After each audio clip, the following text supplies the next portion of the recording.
Hello mga kabarat kalesyo. So meron tayong lemongrass. At sariwang-sariwa to kahapon ng lemongrass na to. So ang talas ng ano niya nito, dahon ng talas. Pag sariwang-sariwa lalo konting sagi lang. Ang kate.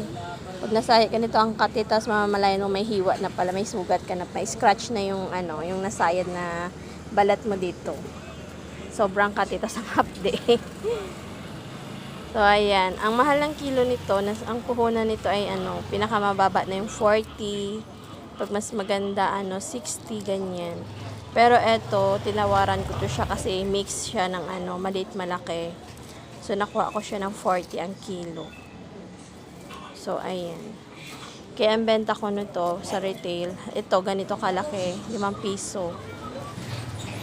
Tapos pag luma na, ayan, mga ganito yan, 5 na yan.